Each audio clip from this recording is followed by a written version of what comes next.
압돌 나세르 햄마티 이란 중앙은행 총재는 15일 하산 로하니 대통령이 중앙은행에 한국의 원유 수출 대금 동결 조치 해제를 지시한 것과 관련해 이란은 합법적인 국제 채널을 통해 한국으로부터 대금을 회수할 것이라고 강조했습니다.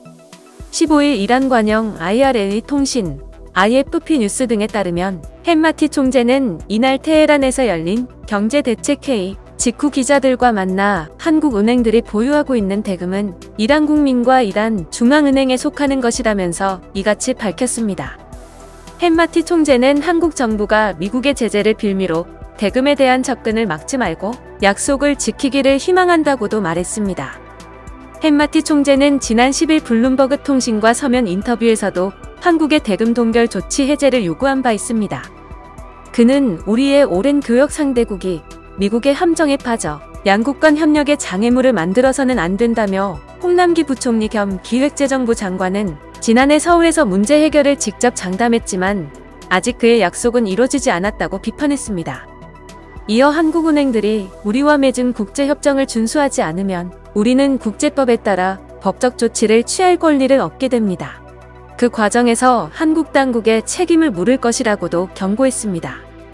햄마티 총재는 한국 내 은행에 들어있는 원유 수출 대금으로는 미국의 제재 대상이 아닌 식료품과 의약품을 구입할 것이라면서 한국의 유럽연합이 대미 제재를 피하기 위해 만든 전담결제 제도인 인스텍스와 유사한 제도를 만들어줄 것도 요청했습니다. 로하니 대통령은 지난 12일 햄마티 총재에게 중앙은행은 외교부와 협의해 이란과 한국 간 정치적인 방식, 법적 창구는 물론 금융기관과 국제 포럼 등을 통해 동결 해제를 추진하라고 지시한 바 있습니다.